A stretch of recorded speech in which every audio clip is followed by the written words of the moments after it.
this. Okay, thanks ladies, go ahead. So good afternoon. My name is Taylor Burns. I am the supervising attorney for our Right to Counsel project here at Legal Aid of Western Ohio. So I oversee the attorneys some of the attorneys we have providing representation in eviction proceedings in Toledo Municipal Court. I also handle escrow cases and other types of housing cases. Before I was with Legal Aid, I joined Legal Aid in August of last year. I was with our sister firm Able, also doing housing and education for 4 or 5 years. So I'll let Kara introduce herself real quick as well. Hi, I'm Kara Ford. So I am a senior attorney with Legal Aid of Western Ohio. I've been doing primarily housing, but I also do some health and public benefits work. And I also do some office hours on Mondays over at the JFS office in Toledo. I was also previously at Able, like Taylor. I was in education and health and public benefits there. All right, so we can go ahead and get started with the PowerPoint today. So the information that we're going to share is just general legal information. If you have questions, we will have time for questions at the end. If someone you know or someone you're working with needs specific counsel and advice on a very specific issue they're having, I definitely recommend them calling our legal aid line, and we will have the numbers for that at the end of the PowerPoint. The other thing I wanted to share, I know this is recorded, so I always want to make sure to let people know this is the law as it stands today, May 11th. Things can and do change in the law. So this is accurate as of today, when we're doing the PowerPoint. So we're going to be talking about quite a few different things today. We're going to go through the different types of housing because there are different rights in different types of housing.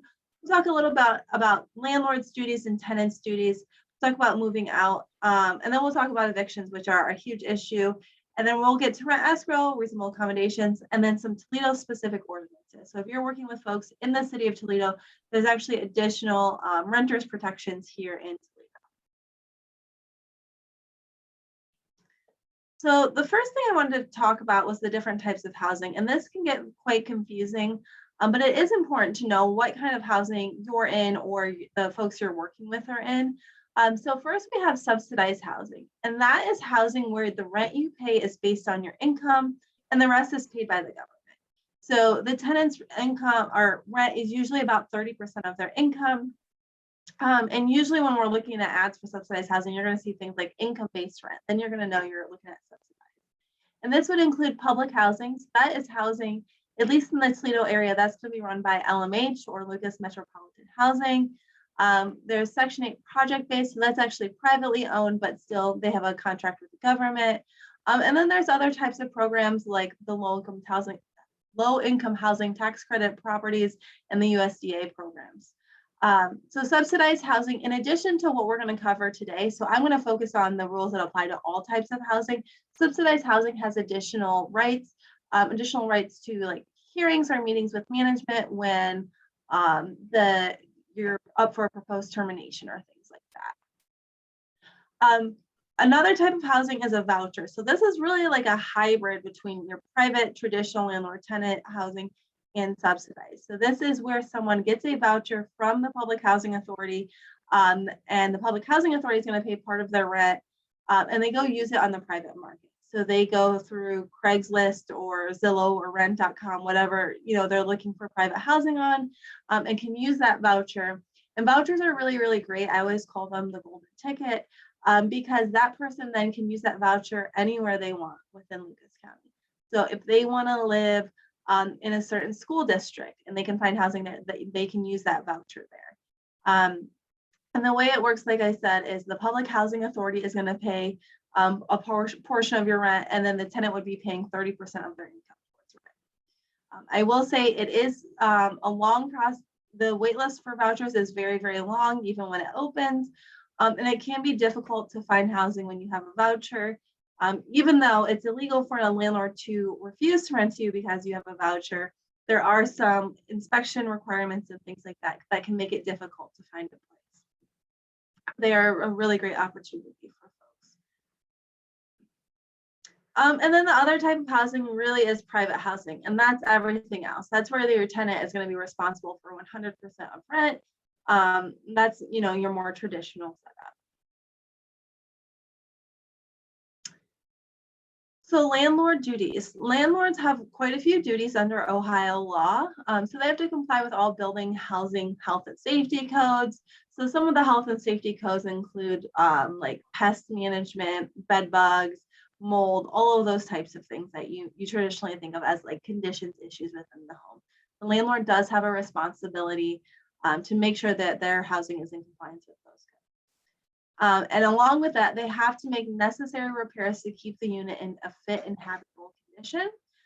So a little bit later in the presentation, Kara is going to talk about what to do if someone requests repairs from their landlord and their landlord does not make those repairs. The landlord has to keep common areas safe and sanitary. So common areas would be things like the elevators, the hallways, if there's a shared laundry room, anything that multiple tenants would be. So the landlord is responsible for those areas.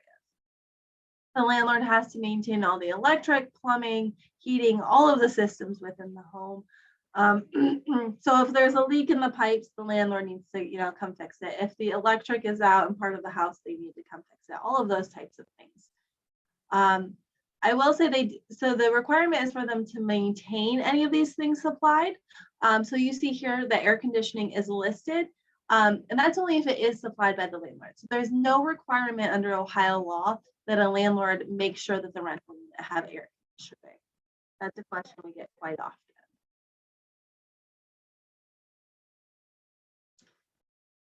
So additional landlord duties, they have to supply running water, reasonable amounts of hot water, and reasonable heat. On the water issue, many of you likely know that this can become an issue because DPU will really only contract with property owners. And there are some restrictions now in Toledo about how landlords can charge tenants for water. They're not supposed to charge more than they're getting billed by DPU. The units have to be sub-metered, all kinds of things like that. So water can be a very tricky issue when you're a tenant. But the landlord does have to supply it, make sure there's hot water. So they have to make sure that hot water tank is working, reasonable heat, make sure that furnace is working, no gas leaks, things like that. Another landlord duty, so while they do have the right to enter the apartment, they must not abuse that right. They have to give reasonable notice. That's 24-hour notice, except in a case of an emergency. So the 24-hour notice, there's no specific requirement for how that notice must be given. Most landlords are going to do it in writing so that they can prove they gave it to you, but there's no actual legal requirement that it be in writing. If there is an emergency, they can enter without that 24-hour notice. So if your pipes have burst and your basement is flooding, that's probably an emergency where they need access to the property to prevent further damage. But they can't abuse that right. So they shouldn't be entering just to harass you or just to make life difficult or just continually doing it to see what you're up to.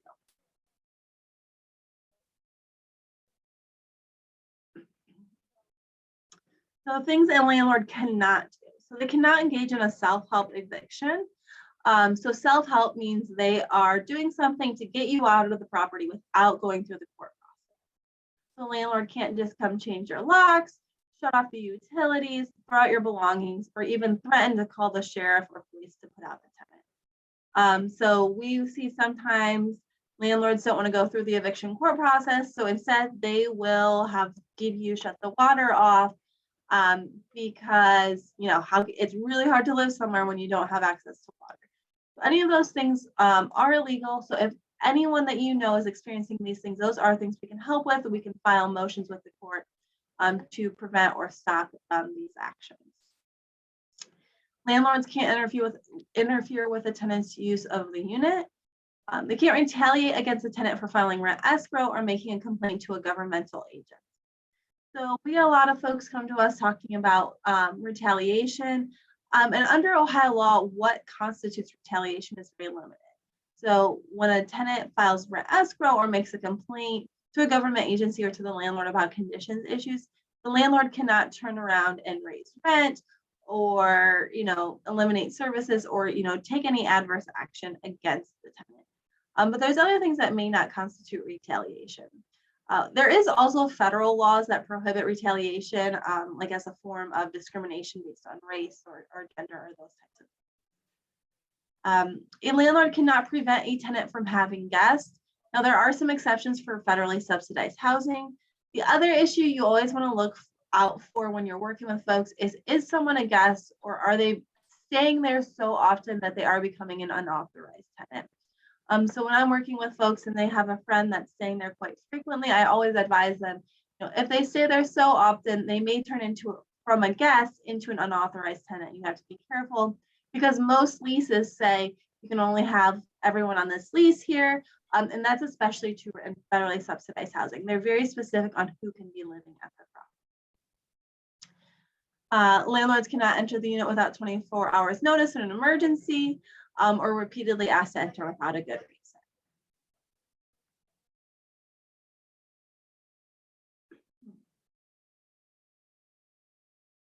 So tenant duties. If there is a lease, follow the lease. Always recommend that when folks sign the lease that they get a copy of it so that they know what's in it. It's really hard to follow something when you don't have a copy. And it's not always offered by the landlord. There's no requirement in Ohio law right now that the landlord make sure you have a copy. So when you do sign it, ask for a copy of the lease. Make sure if there's no pets allowed by the landlord, that you do not have a pet. This is a big issue we see. They typically require additional security deposits and additional fees. Now, there is an exception for service animals, but make sure, if you have a service animal, that you're making that reasonable accommodation request. You do still need to notify your landlord that isn't, that service animal does need to live with you. And I'm sure you all, most of you are within the system, so you know about working with folks to get letters from doctors as needed as support for service animals. And Kara's going to talk a little bit more about reasonable accommodations at the end. If the lease says no smoking, do not smoke in the property. Most federally subsidized properties prohibit smoking inside the units. Even if smoking is allowed, it's generally best not to smoke in the unit. Because it will likely reduce the security deposit, because that smoke smell, can get into the carpet. Depending on how long you live there, it could discolor the walls. And so any of that damage may be damage that you could be charged for when you move out of the property. Another tenant duty is obviously pay rent in full on time every month. But a big thing that we see a lot of is tenants who are paying rent in cash and not getting a receipt, and then they don't have proof of payment. So I always recommend getting a receipt every month. If you pay online, take a screenshot. If you're paying by mail, send via certified mail. If your landlord says, well, I don't make receipts, make your own. Write something out that says tenant, John Doe paid rent today, May 1st, and make a little line for them to sign. You can make your own receipts and then just keep that with you.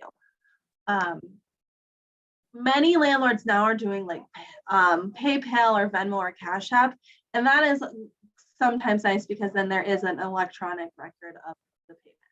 But whatever you do, just make sure that you do have record of payment. Tenants cannot disturb the quiet enjoyment of others. So if you're really loud, keeping your neighbors up, that would be a violation of your duties under Ohio.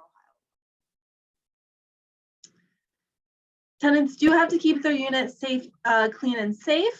They have to dispose of trash and garbage, keep the appliances clean and in good working order, use electric and plumbing fixtures properly. So this includes not flushing things down the toilet that are not flushable. So diapers, that kind of thing. If a tenant causes the damage to the property or causes the backup, they could be responsible for the cost of fixing it.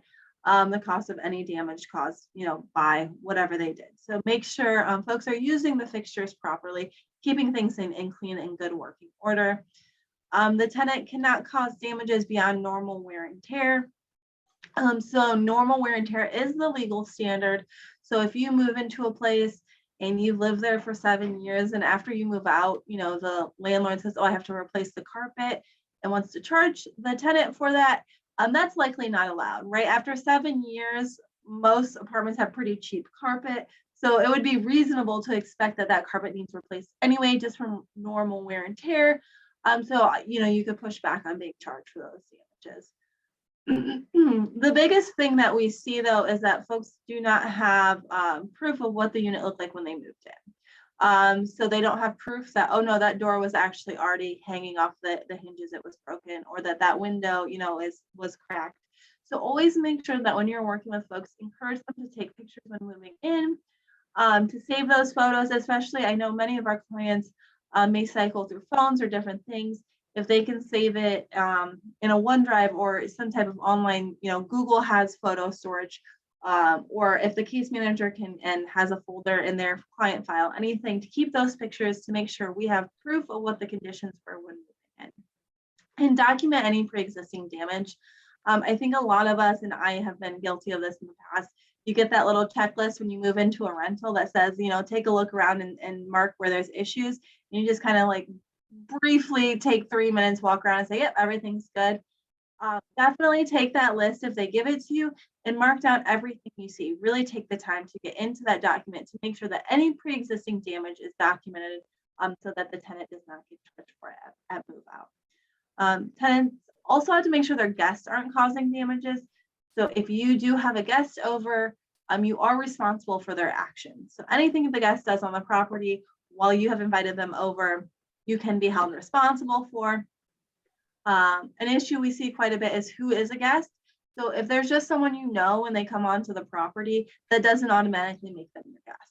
You invite them onto the property, invite them over to see you, they're your guest, right? But if it's just because this person, or this comes up quite a bit in domestic violence situations where once upon a time that person may have been a guest, but now they are not, and they're still coming onto the property, to harass the client. So, whether someone's a guest really does, it does play a big role in whether or not you're responsible for the damages they have caused. So when a tenant moves out, there's a couple of things they're always going to want to make sure that they do. So the first is clean and repair the unit. Make sure that things are clean. If the apartment is unreasonably dirty, if there's a bunch of food left in the fridge, the landlord will likely try to charge you for those costs. Take pictures of every room. So just like when you move in, when you move out, you're going to want to take pictures of every room. Just as a comparison. And we do see sometimes when there is an issue between when the keys are returned and the landlord goes back to the unit. We've seen vandalism from break-ins. Sometimes people see someone moving out, they know no one's going to be there, and maybe they go there, have a party that night or whatever it may be. So just make sure that you take pictures of every room right before you return the keys. Now on that note, return the keys. So in the state of Ohio, possession of the property is the keys. So until you have returned those keys, you are still in possession of the property. So if you tell the landlord, you know what, I'm moving out on May 31st, is there 31 days in May? Moving out on May 31st, but you don't turn the keys in until like June 15th, they may try to charge you for that partial month, that month of June, because you have not actually returned possession until you turn the keys in. So super important to remember that in Ohio, possession equals the keys. Set up a forwarding address with the post office. It is free to do in person. It's $1.05 if you do it online. You could consider a PO box, and make sure you give the landlord written notice of your forwarding address. And that is so important because the landlord does have some responsibilities when it comes to your security deposit. So if you have paid a security deposit, then within 30 days after move out, they either have to send a letter saying how the security deposit was spent, or a refund of the security deposit, or it could be a little bit of both. You could get some of the money back, but they say this is how much we kept because we applied it to this. The landlord only, without a forwarding address, without somewhere to send it, then this duty doesn't come into play. So always make sure that when you move out, you provide a forwarding address. And a question we sometimes get when maybe the tenancy ended poorly or there's some other concerns is it doesn't necessarily need to be the address of where you're living now. So it could be a parent's address, it could be a friend's address, just somewhere where the landlord knows to send the mail. If the security deposit is not returned in full or part, or you don't get documentation, a tenant can file a suit in small claims to get that security deposit back. There is a filing fee in Toledo, it's $55. So it does cost some amount of money to file that, but you could potentially, if the security deposit is wrongfully withheld, you could potentially get twice the security deposit back. The biggest risk here is if you sue for your security deposit back, the landlord can countersue for damages back rent. So if you moved out and maybe the place was a little damaged, or maybe you didn't pay your last month's rent and the landlord hadn't sued you for that, they could, in response to your suit, file that what we would call a countersuit. So that is a risk that tenants run. The other thing that folks need to consider is that sometimes it can be very hard to make a case without move in and move out photos. So that's another reason it's just so important to try to document as many things as possible.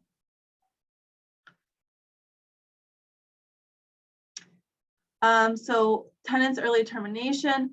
So in a month-to-month tenancy, so if you are not, your lease is expired and you've just been still paying rent every month, or you never had a lease, you're very likely in a month-to-month tenancy. So if you'd like to end that tenancy, you have to give 30 days notice. The same is true for landlords. So if I am month-to-month, I don't have a current lease, and I want to move out, it is already May 11th. So if I give a 30-day notice, that puts us at June 10th. So we are already into June. So I would still need to pay for the month of June, and that 30-day notice actually wouldn't expire until the end of June. So the same is true for a landlord. So if one of your clients gets a notice today saying you have 30 days, I'm terminating the lease, that actually is not an actual 30 days because we are already into the month. You have to give one full month of notice. So that would take us again until the end of June if someone got a notice today. If you are currently in a lease, you have a lease, let's say it doesn't expire until October, and you move out prior to the end of that rent lease, you could be liable for part or all of the rent. The landlord does have a duty to advertise the unit to mitigate losses. So we do get folks coming to us like, I want to break my lease. How can I do that? And generally the answer is, if you break the lease, absent some issue of like no repairs and giving notice and things like that, if you just want to break the lease because you found somewhere else you want to live, or you just, don't want to live there anymore, you could be held responsible for all of those remaining months of rent. The landlord has to try to re-rent the unit. And in today's rental market, most of the time they're able to do that. So maybe your risk is a little bit lower today, given what we know about the rental market, but there still is a risk there. So how can case managers help? Like I said, taking photos at move in and move out, and keeping a copy of the tenant's photos in case they need it. Keeping a copy of the lease in case the tenant loses it. So keeping that in your client folder. Touring the unit with the tenant at move-in, encouraging them to document pre-existing damages. Again, sometimes when folks get into a place, they're just so excited, they don't want to cause waves, they don't want to know the damages, but really encourage them to take the time to really examine the unit and see what is pre-existing. When the client moves out, going through the unit again with them, and helping them clean or identify areas, maybe we got to get this cleaned up a little bit better, or helping them understand exactly what their duties are when it comes time to moving out. Encourage tenants who are, if the landlord has engaged in a legal lockout, to call for legal assistance, and helping tenants set up a forwarding address. Excuse me.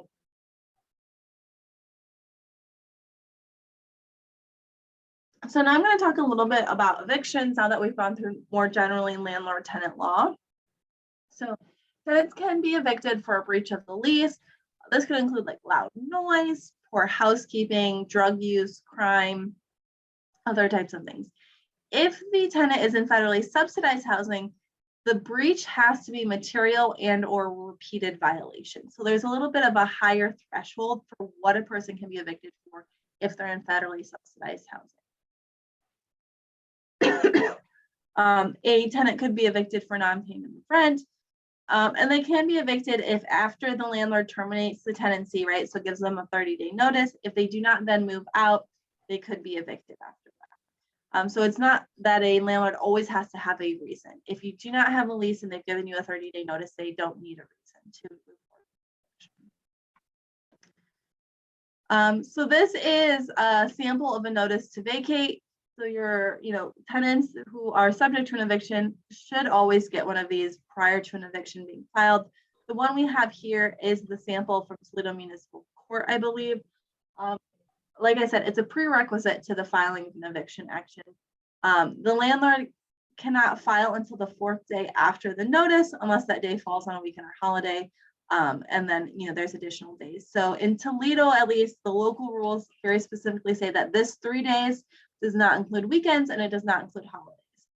So if someone was given a 3-day notice to vacate on Friday, that Saturday and Sunday, those don't count in the 3 days that they have to either vacate or the landlord will file an eviction. The notice to vacate does have to be in writing, has to have the plaintiff's name, and has to have this language here that's in the box that says you're being asked to leave the premises. That is specific language that is in Ohio law that is required in every 3-day notice to vacate. So if that language is not in there, that is a defense to the eviction action. The other thing about these notices is they have to be served in one of 3 ways. So they either have to be personally given to the tenant, so handed directly to them. They have to be sent by certified mail with a return receipt. So the tenant has to sign the little green card saying they received the mail, or it can be posted on the door.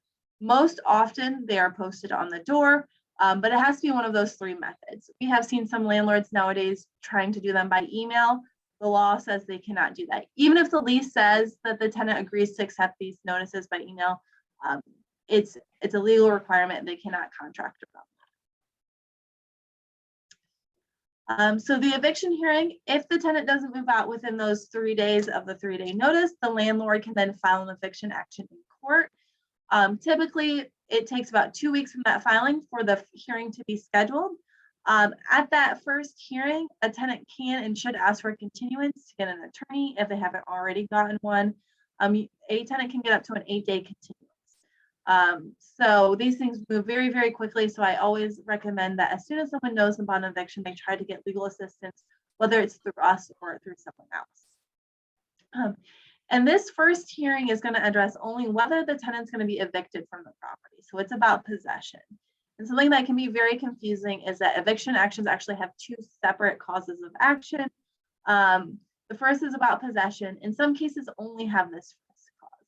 But then some landlords also file what's called a second cause of action, and that's about money damages. So after the first cause is resolved, the landlord's still saying, well, that tenant owes me money.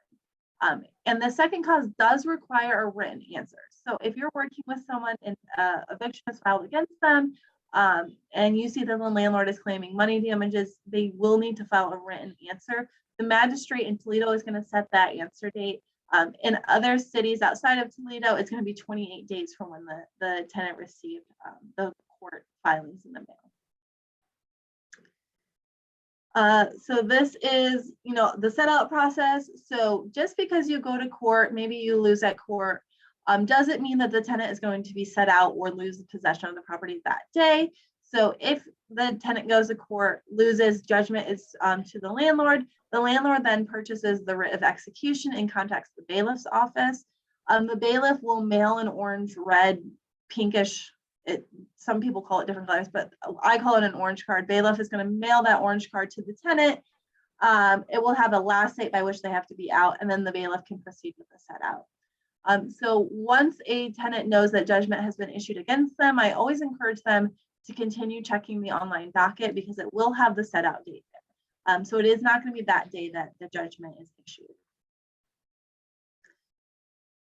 So how can case managers help throughout this process? Make sure if the tenant receives a notice to vacate or an eviction has been filed that the tenant calls legal aid line or an attorney for help right away.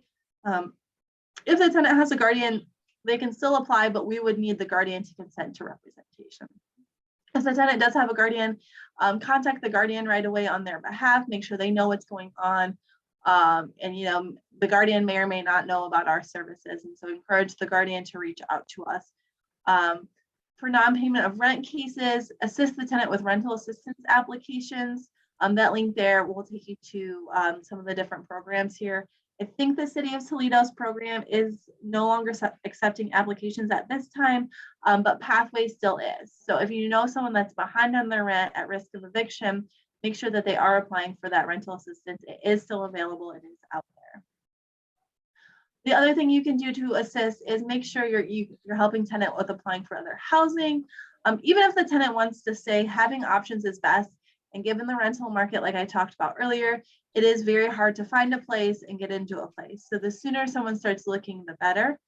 And for some of the folks you're working with, this may include looking at other options other than traditional housing, which could include like group homes, assisted living, or other things, if that's in their best interest and they're willing to consider that. So I am going to hand it off to Kara now, who's going to talk through rent escrow and then a couple of other things.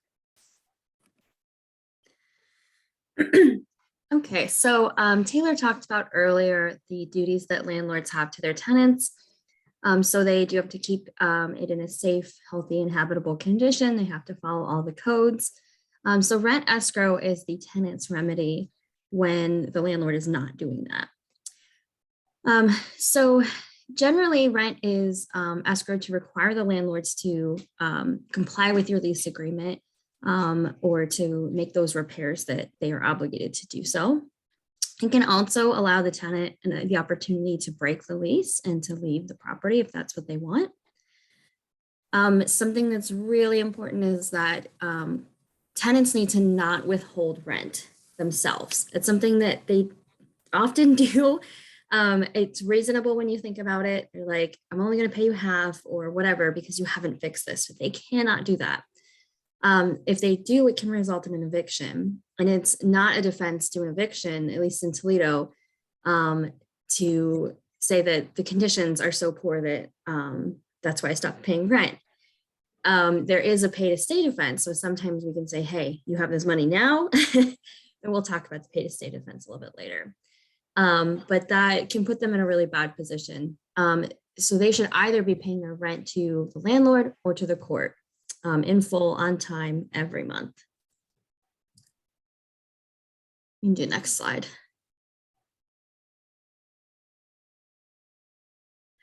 So in order to file a rent escrow case, the landlord has to have violated the duty owed to the tenant. So again, thinking about those health and safety codes, things that the landlord is responsible for repairing. A reasonable time has to pass since the notice, and the notice needs to be in writing. So typically that's going to be 30 days. It doesn't always have to be 30 days. This is something sometimes people go to file and the clerk's office tells them, oh, it hasn't been 30 days, you can't do that. So if it's something pretty severe, we can argue that it should be less than 30 days, like no running water, no heat in winter. Those kinds of things are things that we would argue that they should not have to wait 30 days. But it is fairly subjective what a reasonable time is. So that's a little challenging to negotiate or to work with. However, it just kind of depends on the severity. So tenant needs to be current on rent. If there is a grace period in their lease, which often there is, so it'll say something like rent is due on the 1st, and if it's not paid by the 5th, there's whatever late fee. That is interpreted as a grace period. So if they pay on the 4th, that is before that late fee applies. It should be filed in the correct municipal or county court. So for Toledo, the actual city jurisdiction, it would be in the Toledo Municipal Court. What can be a little bit confusing is there are portions of Toledo, well, not Toledo, there's Toledo mailing addresses that are not actually Toledo. So when we're looking at like Springfield Township, Holland, those Maumee, even those types of areas, we need to double check and see and make sure it's not a different court's jurisdiction. Sylvania in particular has some areas that you wouldn't think of in their jurisdiction. Even little parts of like Swanton, the Lucas County part.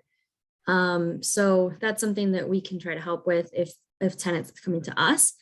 If it is filed in the wrong court, I had a client who did that and they were actually able to transfer it to the correct court. So we were able to figure that out. So again, filed on or before the rent is due or within that grace period. And this is a weird provision of the law, but the tenant has to not have notice that the landlord owns 3 or less units. So unfortunately, if they do know, like this is their only rental property, and they do file rent escrow, it's possible that because of that provision of the law, that the money could just be released to the landlord.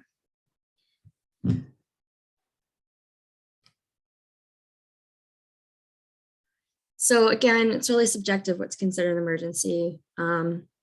No heat in winter is always one that we think of. Sometimes mold that's causing health issues might be considered an emergency. No electricity or running water, I would always say is an emergency, but it can be sort of challenging sometimes to determine what an emergency is and what should be considered less than 30 days notice required.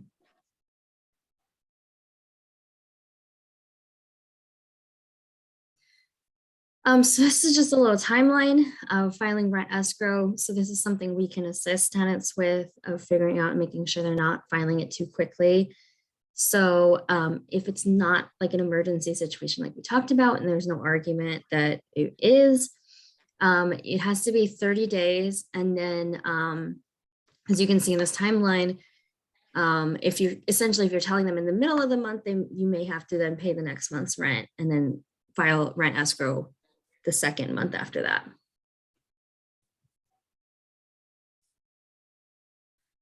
So once a tenant has done the written notice, they have a copy of that. They can file themselves in court, or it's something we can walk them through. So they can go in person to the clerk's office or to the Toledo Municipal Court, or whatever their court is. They need to provide a copy of the written notice. I should back up and say written notice doesn't have to be a letter. It can be a text message. If they screenshot that, it can be an email, but they need to have something. And if they have photos as well that they'd like to include, that would be ideal to print them out and submit with that application. It will then get scheduled for mediation. And if mediation is not successful, it will get scheduled for trial.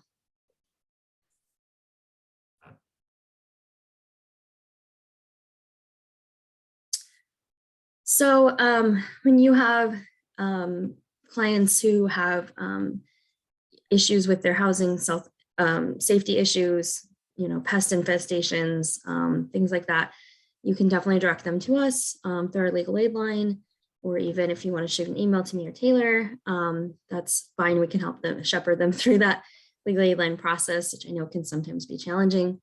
You could also assist them with starting their application online, and then they'll receive a call from legal aid line to finish the application.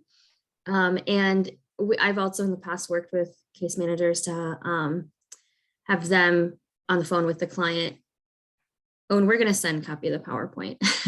I saw that in the chat. So I've had them on the phone before, like just so we can talk as the 3 of us, as long as they give their consent. So that's something that can be really helpful if we can work with you all for some clients that maybe can't navigate the process by themselves. And again, you can still help the tenant if they have a guardian, but we will need to get consent from the guardian for representation. There's also some useful resources on ohiolegalhelp.org. So particularly for like rent escrow, if they want to file on their own, they have a way they can, it's pretty user-friendly, and they answer questions, and then they can like fill out the draft of the form for the Toledo Municipal Court or any other court for rent escrow, and they can save and print that document. So if you do have clients who are a little more tech savvy, that may be a resource to help them. So again, encouraging the tenant to pay rent either to the landlord or the court, assist tenant with providing notice to landlord and making a copy for themselves, whether it's email, text, or letter, and taking photos of the conditions issues or saving the tenant's photos in case they need a copy.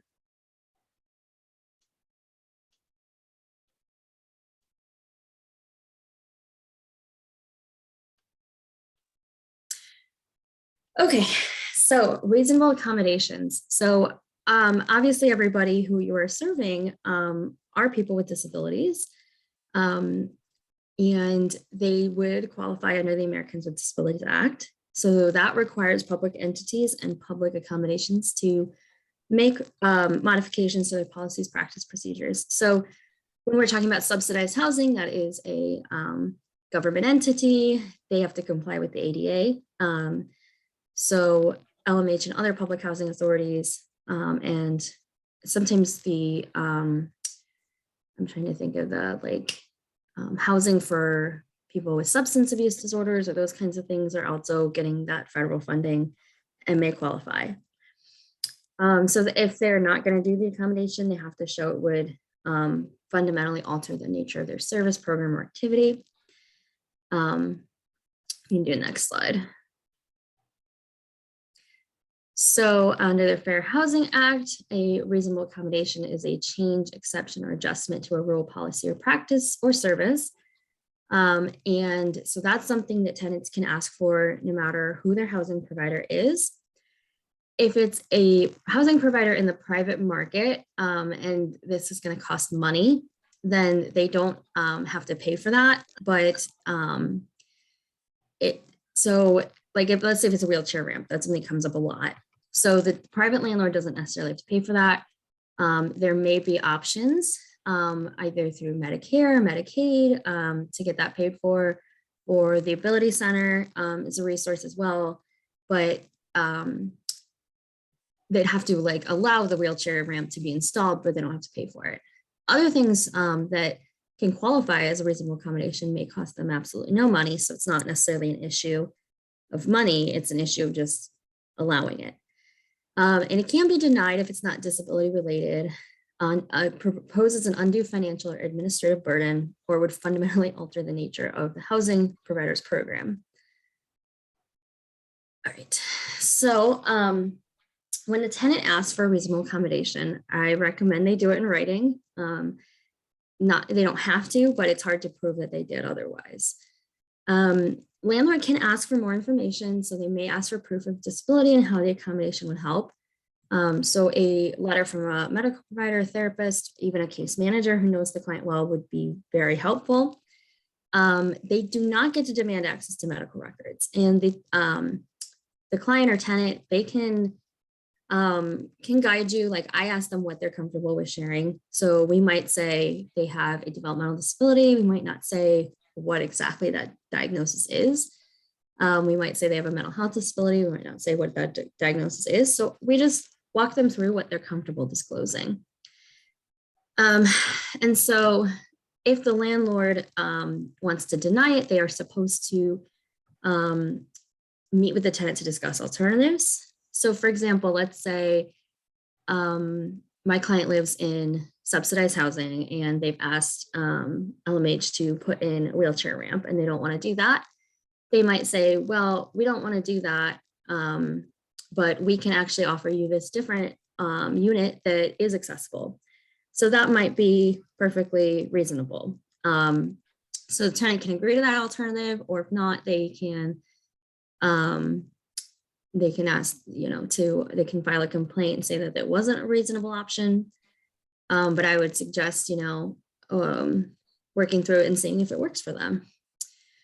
So if they don't do that, a tenant can file a complaint with the Fair Housing and Equal Opportunity Office, something that we can assist with potentially, or they can contact the Fair Housing Center. Is that something that they work on frequently? Additionally, the landlord could just agree to it and then they would implement it. So these are some examples that we've used in the past. So you can see it's not always something physical, like we've used it to get, say dismiss your eviction action, to reinstate housing choice voucher. Sending copies of notices to case managers has been really helpful. So I highly recommend that one since you all are case managers and can help with that. Just because sometimes, another meeting started on my screen. Just because sometimes our clients or tenants lose things, or they may struggle with memory issues, or they may just feel totally overwhelmed when they get notices. They may not be at a high reading level. And especially when they get notices from subsidized housing, they can be really tough to understand. So I find that super useful. All right, we can go to the next one. So again, getting a letter from medical provider, therapist, case manager can be super helpful. You could assist a tenant with doing a written request for reasonable accommodation. I would not consider that a practice of law. It's something that we've done on our end as lawyers, but I don't think it's necessarily practicing law until the point where you would be appealing it or challenging it in court.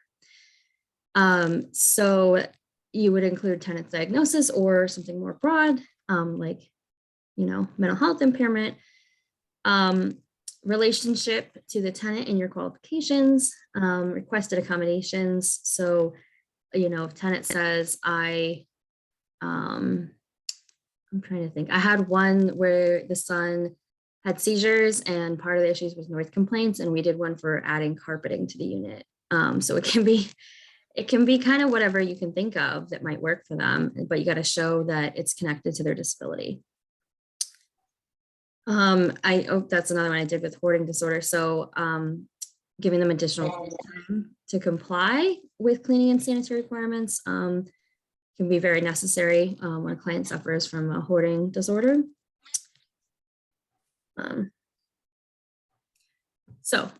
Toledo has a couple of relatively new ordinances that are pretty helpful for tenants, which is nice. So one of those is the source of income ordinance. So it is now a protected category that a landlord can't use to discriminate against potential renters. So where this comes up most frequently is the housing choice vouchers, public assistance, or social security benefits. It's still sort of unclear as to, so there's no private right of enforcement of this statute. It's sort of unclear as to who is going to enforce it. I filed a complaint with the Ohio Civil Rights Commission, and I'm waiting to find out if they're going to enforce that source of income ordinance. I do know that if you are aware of certain landlords like consistently denying people because of vouchers, that is something that the Fair Housing Center is interested in, and they can send out testers. So people who have like the same characteristics on paper, and one of them is on a voucher and one of them is not, but would pay the same amount of rent. So they can like prove the discrimination. So that is something that, you could reach out to them about if you suspect a certain landlord is a problem. So one thing I just wanted to add to is a question that we get asked a lot is like, what does this mean for when you'll often see requirements when you see a posting of a house that says must make 3 times the rent. That's pretty common. This would not ban that. I think this, what we would say under this ordinance is that you have to count any of these 3 things towards what you say the income is. So the social security benefits, those are part of income, but it does not stop landlords from requiring 3 times the rent, unfortunately. Or sometimes we've even seen it moved higher to like 4 or 5 times the rent nowadays. But that does not ban that practice. Yeah, it's still quite challenging if you're on a fixed income like that. So another thing that's been very useful to us is Toledo's pay to stay ordinance. So that's for non-payment of rent eviction cases. If a tenant offers to pay total past due and reasonable late fees prior to the landlord filing an eviction, that is a defense. And we've been very successful with arguing both of these ways for tenants. And if tenant offers to pay total past due, reasonable late fees, and court costs prior to their hearing or at their hearing, that's also a defense that we've been very successful with. So reasonable late fees is actually defined in the statute. It is $25 or is 5%, whatever is more, and that's per month. So when I'm using that, I will go through the math and tell the client exactly how much money I need them to bring. And I tell them to get it by money order. But I have seen tenants literally just, bring in the cash. I don't recommend that just as like a security thing, but if that's what they want to do, cash is obviously valid. So if they do have the money, then they can bring it to court and we can assert that defense. So that can be useful. I'm trying to think of what else. So the court costs, that does not include their attorney's fees. If they try to add that in, it would be the filing fee, which we can look up in their case on the online docket. And say I think we have one pending case so far that is using the pay to stay argument with rental assistance, but it's not like the check in hand, and I don't know what's going to happen with that. I don't know, so if the rental assistance were to cut a check to the tenant, like they have the check in hand, I think that's one argument. When they said like, oh, we've approved their payment, like it's processing, we don't know what the judge is going to do with that. The magistrate said that wasn't a valid pay to stay defense, and we've objected to that. It's actually a different attorney in our office who's done that. And so we're kind of waiting to see how the judge will interpret that.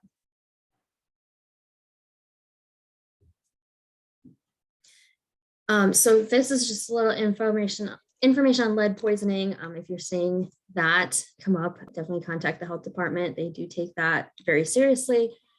No amount of lead in a child is safe, but the standard is if it's over 5 micrograms per deciliter. And that's something that pediatricians should be testing for. So here's some information about the Toledo lead ordinance. There is financial assistance available for lead paint abatement. So if landlords are saying that they can't abate it because they can't afford it, they do actually have options to get some funding from the city to do that.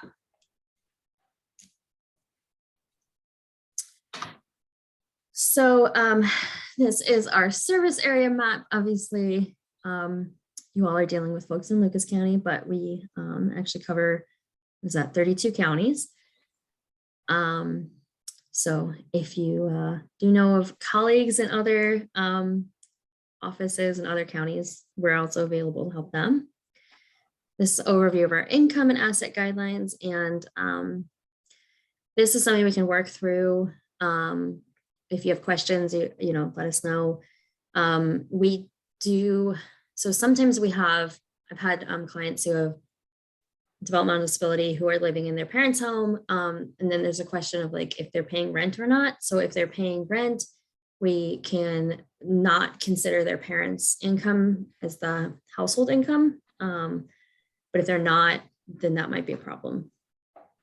I think really, like if you have a question, you're not sure if someone's would be income eligible, have them apply anyway. We have like different income work down. So maybe someone isn't eligible, but if they have high medical expenses or high transportation expenses, we do have some income work down. So if it's a question of I'm not really sure, I always encourage Still have them apply and see, what our intake workers can do with that income level. We have some special grants now too that go above that. So again, it's possible they still could qualify. So definitely don't just, discourage based on the income.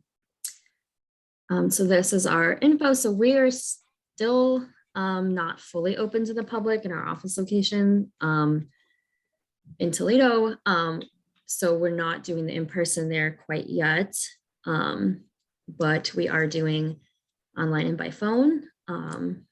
And, that's something if they don't have access to a phone or internet, it's definitely something you could reach out to Taylor or I about. We can try to work through how to meet that person where they're at.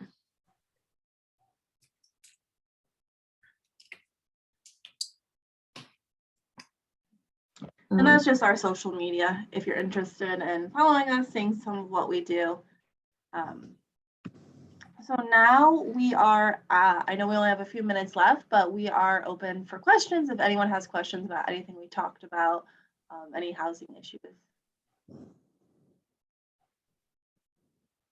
We'll definitely get you the PowerPoint. You mentioned bed bugs. So I feel like there's a lot of people who come up with issues with bed bugs and landlords not taking responsibility of that. So what is that, what are the resources available for that again? So yeah, I've definitely seen that come up, and landlords want to blame that specific tenant. It's honestly like impossible to trace how bed bugs get in. Like it could be that tenant, it could be another tenant, it could be a prior tenant, you know, somebody stayed at a hotel.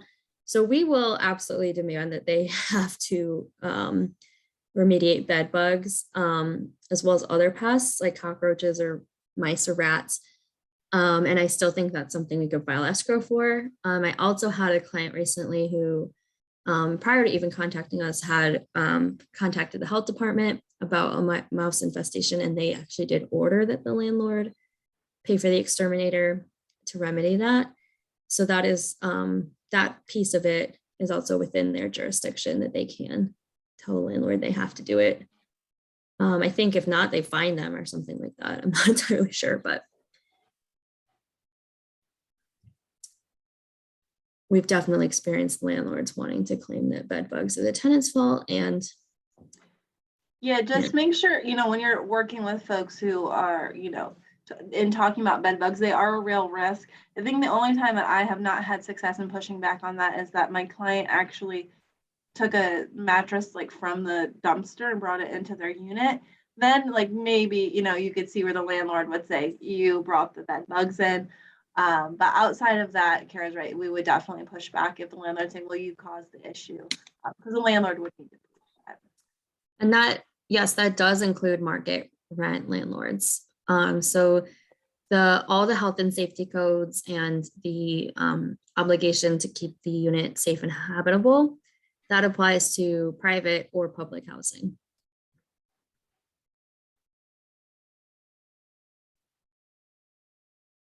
I think I remember there was one exception to that. If the person does not, I'm sorry, I was getting a phone call. If the person does not have their apartment prepared in a certain way, I think then they are not required to treat it like at least that's how it was at LMHA. That's a good thing to bring up. So that can be tough to deal with. So they can say, oh, well, we tried. And the exterminator was like, no, there's too much stuff. We can use reasonable accommodation. So that might be something where you say like, you know, this person suffers from hoarding disorder, because usually it's hoarding situations where that happens, where there's just too much stuff and they can't clean it up.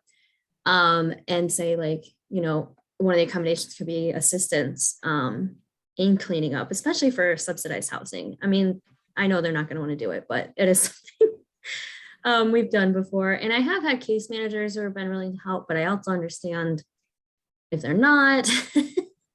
Like I personally would not, because I don't want to get the bed bugs either. And like, I don't have like, you know, the suit or whatever you're supposed to wear when dealing with that. But we have in the past asked as a reasonable accommodation that they help assist with cleaning up the apartment enough for a exterminator to come through.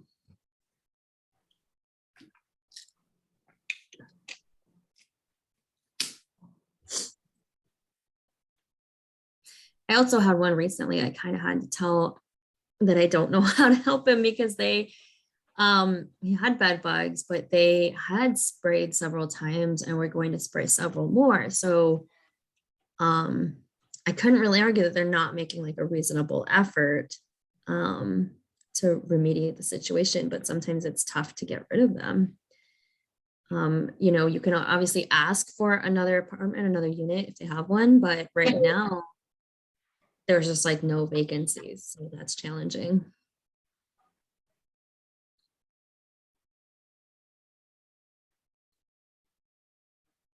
All right, thank you so much, Kara and Taylor. I don't know if I didn't see any other questions in the chat, but maybe, you know, we can share your contact information. If something comes up, people can reach out. We appreciate you taking time to share this. I'll email out the PowerPoint. Yeah, thanks again for being on here, and lots of good information that we'll be passing on as well. Thank you for having us. And like Kara said, feel free to reach out by email, by phone. Email's probably a little bit quicker for both of us. But feel free to reach out if anything comes up, and whether it's you're not quite sure what the law is, or maybe you're like, is this something you guys would take? shoot us an email or give us a call and we can talk. Perfect. Thank you so much. Thanks, everybody. Hope you have a good day. Thank Thanks you. you as well.